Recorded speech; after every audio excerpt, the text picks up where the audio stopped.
똑같은 것이지만 누구의 손을 거치는 것에 따라서 그 결과가 완전히 달라지는 것을 우리가 볼 수가 있습니다. 가령 예를 들면은 똑같은 그런 음식 재료이지만 누구의 손을 거쳐서 음식이 만들어지는 것에 따라서 그 맛의 차이가 나는 것을 우리가 볼 때가 있습니다.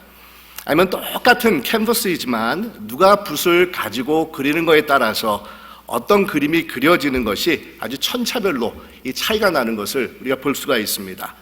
아니면 똑같은 축구공입니다. 아니면 똑같은 야구공입니다. 그렇지만 누가 그것을 던지고 차는 것에 따라서 이 골인이 되기도 하고 또 스트라이크 아웃이 이렇게 발생하기도 하는 것을 우리가 보게 되는데, 그래서 우리 손흥민 선수나 아니면 유현진 같은 선수들이 인기가 많은 것을 우리가 주위에서 우리가 체험을 하게 됩니다. 근데 우리 인간들도 똑같이 마찬가지라는 겁니다. 누구 손에 따라서 움직이는 것에 따라서 우리는 놀라운 변화를 이 체험을 하게 됩니다. 본래 우리는 어떤 자들이었냐면 실수와 허물과 잘못으로 얼룩져 있었던 사람들이 바로 우리들인데, 어느 누구도 하나님 앞에서 내세울 것이 없는 어김없는 이 죄인들이었다는 겁니다. 하나님이 기뻐하시는 모습을 전혀 갖추고 있지 못했던 사람들이 바로 우리들입니다. 하지만 우리 하나님께서는 우리를 만져주십니다. 우리에게 은혜를 베풀어 주십니다. 그러면서 우리를 귀한 존재로 삼아주셨습니다. 처음부터 하나님의 사랑을 받을 수 있는 자격을 가지고 있는 사람은 이 세상에 아무도 없습니다. 받을 자격도 없고 가치도 없고 또 공로도 없는 그런 사람들이 바로 우리들이었습니다. 그럼에도 우리를 용납해 주셔서 하나님의 자녀들이 되게 하시는 귀한 은혜를 베풀어 주셨는데, 여러분, 이러한 귀한 은혜로 삼아주시고 변화되는 과정을 가리켜서 우리는 하나님의 은혜다 이렇게 우리가 부르고 있습니다. 우리는 하나님의 은혜를 통해서 이제는 고귀한 가치를 지닌 하나님의 자녀가 된 자들입니다. 떳떳이 하나님의 자녀로서 살아갈 수 있게 되었다는 겁니다. 여러분, 성경에 보면 우리 하나님께서 이런 은혜를 베풀어 주셔서 귀한 존재가 된 자들로 이 가득 차 있는 것을 볼 수가 있는데, 사실 이들의 그런 삶을 우리가 살펴본다고 하면 전에는 하나같이 결점이 있고 실수가 있고 약점으로 가득 차져 있었던 사람들입니다. 하지만 우리 하나님께서는 이런 자들을 택하셔서 자신의 영광을 드러내는 그런 은혜를 베풀어 주셨다는 겁니다. 사도 바울이 자신이 사도가 된 것은 어떤 공로나 노력이 아니라 자신에게 무슨 은사가 있었기 때문이 아니라 하나님의 은혜에 의해서 된 것이라는 뜻에서 나의 나 된 것은 내가 아니요 하나님의 은혜입니다 라는 이 고백을 드리고 있습니다. 여러분, 자신이 하나님 앞에서 귀한 존재가 된 것은 다른 특별한 이유가 아니라는 겁니다. 전적으로 하나님의 은혜가 있었기 때문에 이 가능한 것이라는 겁니다. 여러분, 우리 모두는 가치가 없었던 그런 존재들이었습니다. 하지만 하나님께서 우리에게 은혜를 베풀어 주시고 우리를 만져주심으로 존귀한 자로 우리를 변화시켜 주셨다는 겁니다. 하나님의 은혜가 있기 때문에 귀한 존재로 변화된 삶을 살아가는 그런 자들이 된 것입니다. 오늘 본문에 보면 이런 하나님의 귀한 은혜를 체험하고 변화된 한 사람을 우리에게 소개해 주고 있는데, 이 사람은 나면서부터 한 번도 일어서 본 적이 없었던 그런 사람이었습니다. 이 4장에 가면 이 사람이 나이가 40세라는 기록이 나오고 있는데, 그러니까 40평생을 스스로 발을 디딛고 일어서서 생활을 해본 적이 없었던 그런 사람이었다는 겁니다. 그런 사람의 인생이 어떠했겠습니까? 아마 일평생을 무기력한 가운데 절망과 좌절 가운데서 살아왔을 것입니다.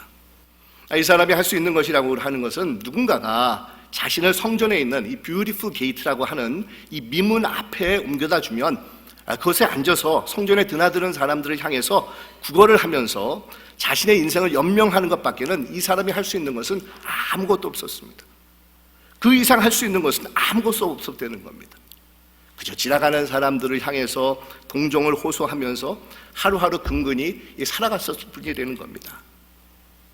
그런데 이런 자에게 획기적인 일이 벌어지지 않습니까? 완전한 변화가 일어나지 않습니까?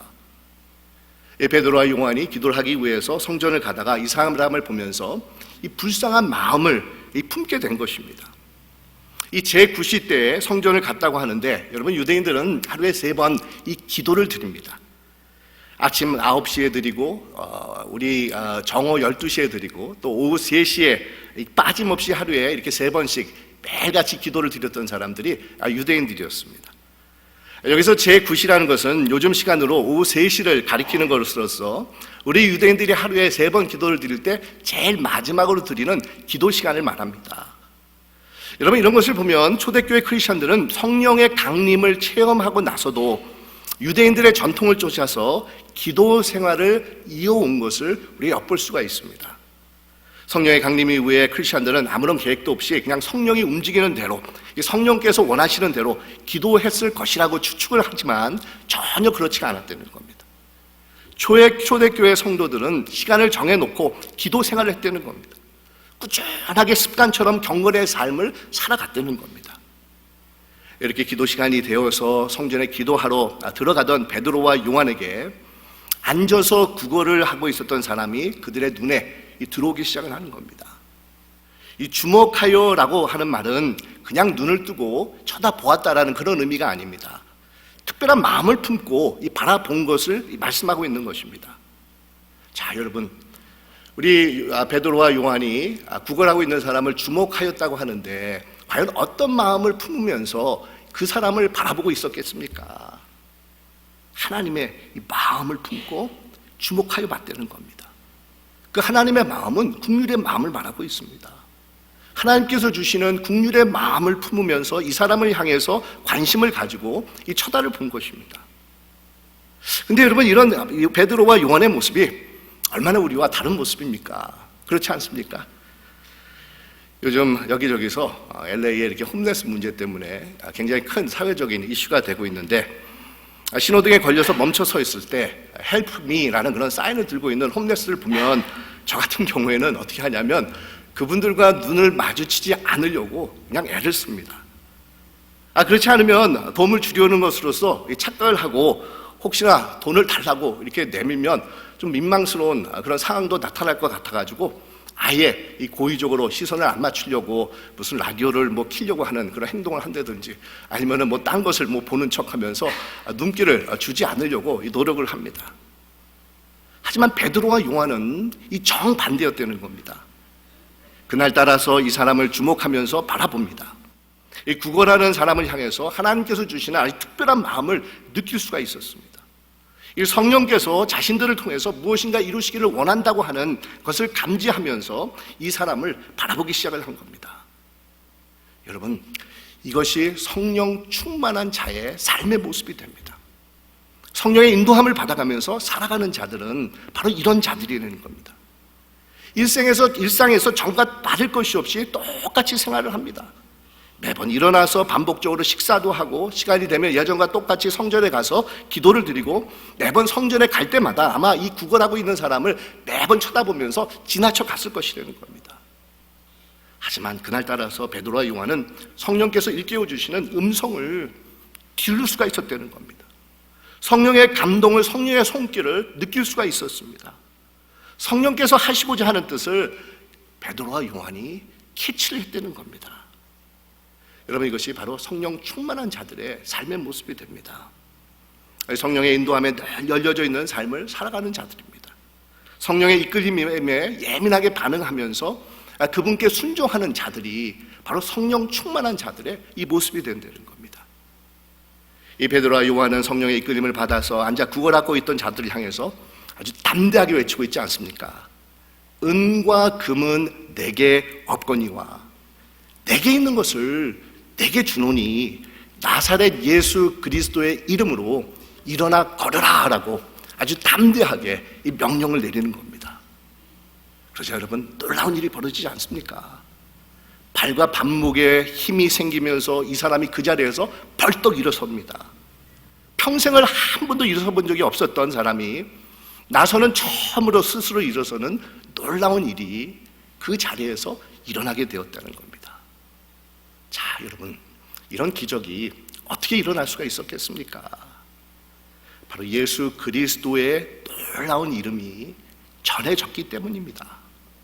예수 그리스도의 이름이 지니고 있는 능력이 그 사람에게 주어졌기 때문입니다. 예수 그리스도의 이름이 내포하고 있는 생명력이 그 사람에게 심어졌기 때문이라는 겁니다. 예수 그리스도의 십자가와 부활의 은혜가 그 사람에게 나타났기 때문이라는 겁니다. 여러분, 이것은 세상 어떤 것으로도 이루어질 수 없는 것을 말하고 있습니다. 이 세상은 은과 금 같은 돈만 있으면 모든 것이 해결이 된다라고 생각하는 경향을 가지고 있습니다. 그래서 사람들은 열심히 돈을 벌기 위해서 노력을 합니다. 이 돈으로 사회적인 신분의 상승을 꾀해보기도 합니다. 또 돈만 가지고 있으면 행복이 저절로 굴러올 것이라는 생각 속에서 열심히 일도 해본다는 겁니다. 물론 여러분, 돈이 필요 없다는 것은 절대로 아닙니다. 우리가 이 세상을 살아가면서 물질이 필요합니다. 우리가 육신을 위해서 양식이 공급이 돼야지만 됩니다. 우리 하나님께서도 우리에게 이런 물질이 필요하다는 것을 잘 알고 계십니다. 우리 인간이 떡으로만 살 것이 아니오라고 하는 말씀은 여러분, 잘못 오해를 하면 우리 인간이 떡이 필요 없다라는 그런 뜻으로 받아들이기 쉬운데 절대로 아닙니다. 문제는 떡으로만 살려고 하는 것이 문제되는 겁니다. 마치 인간이 떡만 있으면 모든 것이 괜찮다고 생각하는 것이 그릇된 것이 되는 겁니다. 우리가 살아가기 위해서 떡이 필요합니다. 하지만 여러분, 우리 인간들에게는 떡이 채워주지 못하는 그런 부분이 우리 안에 있다는 겁니다. 돈이 필요합니다. 하지만 우리 안에는 돈이 해결해 줄 수 없는 그런 부분이 우리 안에 존재하고 있다는 겁니다. 물질이 아무리 풍족하게 된다 할지라도 여전히 목마르고 여전히 변화되지 못하고 여전히 일어서지 못하는 그런 부분이 우리 안에 존재하고 있는 것입니다. 이것을 예수 그리스도의 놀라운 이름이 가능케 합니다.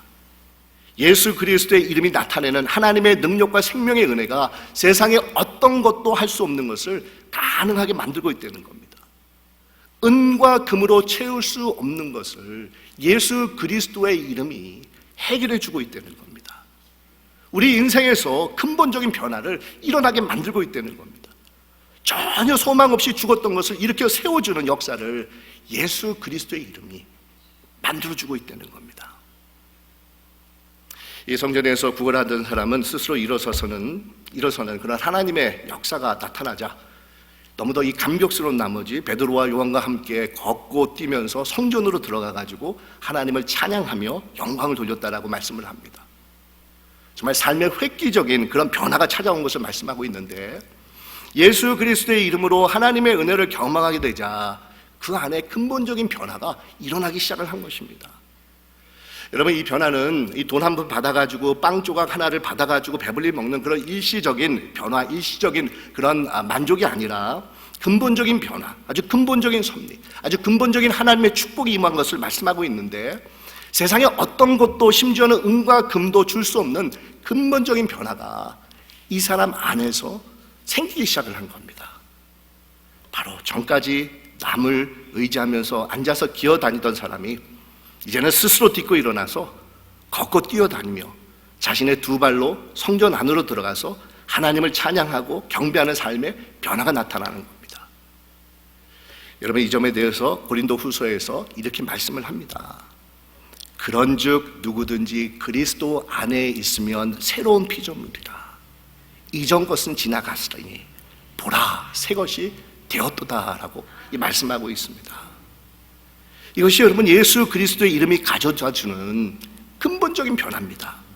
새롭게 되는 하나님의 은혜를 말씀하고 있습니다. 예수님을 통해서 이제는 우리의 옛사람이 죽어가고 새 사람으로 변화되게 되는 겁니다. 하나님의 자녀로서 존귀한 존재가 되었습니다. 자신들이 추구하는 삶의 가치와 의미가 새로워진 것입니다. 하나님을 위해서 일어선 자들이 될 수가 있었다는 겁니다. 이런 변화의 모습은 자신이 느낄 뿐만 아니라 이 주위 사람들도 이 사람이 새로워졌다는 것을 다들 보면서 놀라워했다는 것을 성경에서 기록을 하고 있는데, 이 사람이 예수 그리스도의 이름으로 일어서게 되자 구걸했던 사람인 줄 알고 그에게 일어난 일로 인하여 심히 놀라며 놀라니라 라고 이렇게 말씀을 합니다. 여러분, 예수 그리스도의 이름이 전해지는 곳에는 이 변화가 나타나게 되는데, 새로운 삶이 이루어지게 되는데, 그것을 자신만이 아는 것이 아니라 주위 사람들도 그것을 보면서 느낄 수가 있다는 겁니다. 여러분, 어떻습니까? 하나님의 새로운 피조물로서 은혜를 받기 전과 은혜를 받은 후에 여러분 안에는 어떤 변화가 일어났다라고 생각을 하고 계십니까? 오래전에 미국 TV에서 방영했었던 프로그램인데, 방송국에서 신청자들을 이렇게 성형수술을 머리부터 발끝까지 다 무료로 해주면서 성형수술 받기 전과 받은 후의 모습을, 달라진 그 모습을 보여주는 그런 TV 프로그램이 있었습니다. 근데 성형수술을 다 받고는 수술 후의 모습을 보여줄 때 그 사람의 가족과 친지나 친구들을 다 불러 모으면서 수술을 받은 그 변화된 그 주인공이 나타나기까지 이게 기다리게 합니다. 그러면서 다들 모여 있었던 그런 사람들이 과연 자신이 과거에 알고 있었던 그 사람이 어떻게 변화가 되었을까, 잔뜩 호기심을 가지고 이 기대를 하고 있다가 이제 커튼이 열리면서 성형수술 받은 사람이 나타납니다. 근데 성형수술 받은 사람들이 완전히 달라진 모습으로 이렇게 나타나게 되면 이 기다리고 있었던 가족들이나 친구들이 그냥 그 변화된 모습을 보면서 너무 기뻐하면서 환호하면서 막 가가지고 부둥켜하면서 막 즐거워하는 그런 모습이 TV에 아주 생생하게 이게 보여주고 있습니다. 그러면서 제가 그 TV 프로그램을 보면서 이런 생각을 해봤는데, 육신적인 성형수술을 한 사람도 저렇게 달라진 모습을 보면서 사람들이 기뻐하고 환호를 하는데, 예수 그리스도의 이름으로 베풀어 주시는 그 하나님의 무한한 은혜와 사랑으로 영적 수술을 받은 우리의 달라진 모습을 보고 주위 사람들이 과연 어떻게 반응을 하고 있을까? 우리의 변화된 모습을 보면서 사람들이 얼마나 놀라고 기뻐하면서 환호를 외치고 있을까? 이런 생각을 제가 해보았습니다. 여러분 어떻습니까? 여러분은 예수 그리스도의 이름으로 변화된 그런 삶으로 우리 하나님께서 바꾸어 주셨는데, 그런 변화된 삶의 모습을 주위에 있는 사람들이 보면서 얼마나 그것을 느끼면서 감사하면서 환호를 지르고 있다고 생각을 하고 계십니까? 예수 그리스도의 이름으로 우리 모두는 날 때부터 일어선 적이 없었던 사람과 같이 무기력하게 하루하루를 전전긍긍하면서 살았던 자라는 겁니다. 그냥 은과 금 몇 푼이면은 인생의 모든 행복이 오는 것으로 착각을 하면서 살아왔던 그런 자들이 바로 우리들입니다. 성전 문 앞에서 매일 구걸을 하던 자와 같이 언제든지 하나님을 만날 수 있는 가까운 거리에 있었지만 하나님과 전혀 상관없이 살았던 자들이 바로 우리들이라는 겁니다. 아니, 하나님을 만나고 싶어하는 그런 마음조차 없어가지고 성전에 들어갈 수 있는데도 들어가지 않고 자격과 능력도 갖추고 있지 못해서 정말 하나님 앞에 들어갈 수 있는 마음도 없지만 설사 있다 할지라도 성전 안에 가서 하나님을 찬양하고 하나님을 만날 수 없었던 사람들이 바로 우리들이라는 겁니다. 이런 우리를 향해서 하나님께서는 예수 그리스도를 보내주셔서 하나님의 자녀가 되는 아주 근본적인 변화를 일으켜 세워주셨습니다. 아무리 자신이 의지와 결단을 세운다 할지라도 하나님 앞에 가까이 갈 수 없었던 이 안진뱅이와 같은 자들이었지만, 예수 그리스도를 통해서 은혜를 베풀어 주셔서 우리를 일으켜 세워주시고 이제는 하나님을 찬양하고 예배하고 그 하나님을 섬기는 이 자들로 우리 모두를 삼아주셨다는 겁니다. 그래 여러분, 얼마나 놀라운 변화입니까? 이런 변화를 받은 자들이라고 하면 이런 변화에 합당한 그런 삶을 살아가는 책임과 사명이 우리에게 주어지고 있다는 겁니다. 우리의 깊은 내면에 이루어진 예수 그리스도께서 변화시켜주는 그 손길을 우리가 체험했다고 하면은 이제는 그것을 밖으로 끄집어내서 그 변화된 삶의 모습을 이 세상에 보여주는 그런 책임이 우리에게 있다는 겁니다. 이 하나님의 변화된 자녀로서의 삶을 우리가 실천하면서 살아가야 된다는 겁니다. 그래서 이 사도 바울이 이렇게 권면을 하고 있습니다. 음행과 온갖 더러운 것과 탐욕은 너희 중에서 그 이름이라도 부르지 말라. 이는 성도의 마땅한 것이니라. 누추함과 어리석은 말이나 희롱의 말이 마땅치 아니하니 돌이켜 감사한 말을 하라. 너희가 전에는 어둠이더니 이제는 주 안에서 빛이라. 빛의 자녀들처럼 행하라.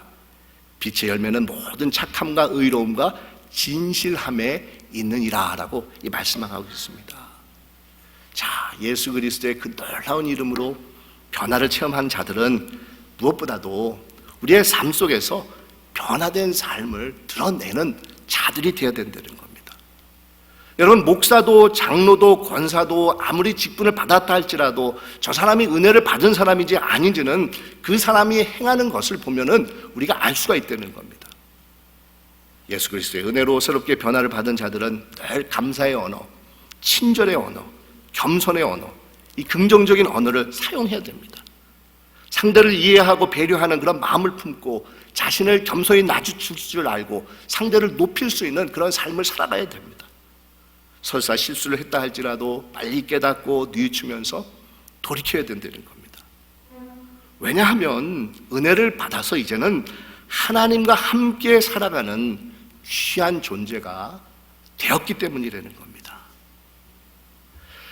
여러분, 베풀어 주시는 은혜로 일으킴을 받아서 우리가 그리스도 안에서 새로운 피조물이 되었는데 어떻게 겸손하지 않고 교만과 자만으로 가득 찬 그런 삶을 살아갈 수가 있겠습니까? 어떻게 남을 배려하지 못하고 자신의 이기적인 욕망만을 채우려고 하는 삶을 살아갈 수가 있겠습니까? 예수 그리스도의 그 귀한 이름으로 변화를 받았는데 어떻게 자신의 행복과 가족의 행복만을 위해서 살아가는 자들이 될 수가 있겠습니까? 여러분, 우리는 하나님께서 만져주시는 은혜로 근본적으로 변화를 받은 자들입니다. 그 변화를 받았으면 변화를 받은 자답게 살아가야 된다는 겁니다.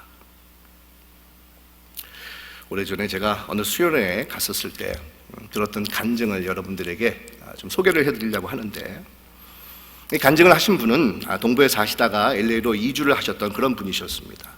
그러면서 이분이 동부에서 계셨었을 때 하나님을 만나게 된 그 체험을 간증을 하셨는데, 이분은 젊은 나이에 미국에 살고 있었던 그런 남편을 만나가지고 홀로 미국으로 이렇게 오게 된 분이셨는데, 결혼 생활에 그 달콤한 신혼도 잠깐이고 몇 년이 못 가가지고 남편이 툭 하면은 외박을 하고 들어오지 않는 겁니다. 그러면서 남편이 이렇게 들어오지 않는 날이 이렇게 많아지면서 점점 갈수록 들어오지 않는 날이 이게 길어지기 시작을 했다는 겁니다. 그래서 이분이 이상해가지고 이것저것 수소문을 해서 알아보니까 그만 남편이 도박에 빠져 있었다는 겁니다. 그러면서 좋은 직장에서도 쫓겨나고 남편은 완전히 폐인이 되다시피 되면서 그나마 가끔 들어오던 것마저도 끊어지면서 그냥 남편이 아무 소식도 없이 그냥 사라져버렸다는 겁니다. 경찰서에 신고를 해가지고 아무리 찾아보아도 찾을 수가 없었습니다. 그러자 이분이 어린 자녀와 어떻게 살아야 할지 정말 막막한 입장에 놓이게 되었는데, 한국에 계신 우리 부모님들에게 말씀을 드리고 싶어도 너무도 이렇게 죄송스럽고 또 괜히 걱정으로서 나이 드신 부모님들이 정말 굉장히 염려하실까봐 아무런 이야기도 꺼내지 못하고 혼자 그냥 매일같이 울면서 하루하루를 지냈다는 겁니다. 근데 어떤 이웃분이 자신의 딱한 처지를 알고서는 이분을 교회로 데리고 가신 겁니다. 이 교회라고는 어렸을 때 친구 따라서 몇 번 가본 것밖에는 전혀 가본 적이 없었던 곳인데, 그러니 뭐 신앙이며 믿음이며 기독교며 아무것도 몰랐던 분이 그냥 지푸라기 잠든 심정으로 기독교에 대해서 아무것도 모르지만 그냥 교회를 쫓아서 나갑니다. 처음에 가서 예배를 드리는데 계속해서 그냥 한없는 그런 눈물이 주룩주룩 그냥 내렸다는 겁니다. 근데 은혜를 받아서가 아니라 자신의 신세가 너무도 딱하다 보니까 아주 주체할 수 없을 정도로 눈물밖에는 나오는 것이 없었다는 겁니다. 근데 이분의 어려운 사정을 알게 된 교회 교우들이 도와주려고 나서기 시작을 하는데, 이분이 직장이 필요한 것을 알고는 일할 수 있는 직장을 소개를 해줍니다. 그리고 이 자녀가 한 명 있었는데 학교에서 픽업이 필요하면 교우들이 돌아가면서 이 자녀를 픽업해서 돌봐주는 그런 일도 하고, 어떨 때는 일을 끝나가지고 집 앞에 오면은 문 앞에 이 반찬이 놓여져 있는 것을 보면서 그냥 한없는 감사의 눈물을 흘릴 때가 한두 번이 아니었다는 겁니다. 이렇게 교우들의 사랑과 기도를 받아가면서 용기를 얻어가지고 이분이 조금씩 일어설 수가 있었는데, 무엇보다도 이런 과정을 거치면서 이분의 마음이 열리면서 예수님을 1대1로 만나는, 아주 자신의 삶의 구주를 영접하는 아주 귀한 은혜가 이분에게 임하게 된 겁니다.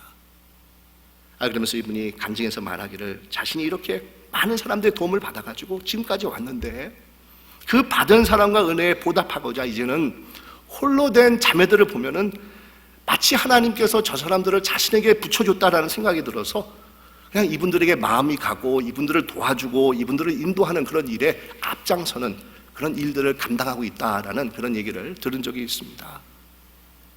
여러분, 그렇습니다. 예수 그리스도의 이름으로 우리는 일어설 수가 있습니다. 정말 예수 그리스도의 이름으로 우리는 어떤 아픔에서도 일어설 수가 있습니다. 정말 병마에서도 일어설 수가 있습니다. 가난에서도 일어설 수가 있습니다. 예수 그리스도의 이름으로 정말 우리에게 주어지는 모든 상처에서, 우울증에서, 무기력감에서, 정말 낮은 자긍심에서, 어그러진 관계 가운데서 우리는 일어설 수가 있다는 겁니다. 예수 그리스도의 그 존귀한 이름으로 주어지는 하나님의 무한한 은혜로 말미암아 우리는 일어서서 하나님의 귀한 은혜를 바라보면서 변화된 자로서의 삶을 살아갈 수 있게 된다는 겁니다. 하나님을 찬양하고 섬기며 하나님의 자녀답게 살아가는 그런 자들이 될 수가 있다는 겁니다.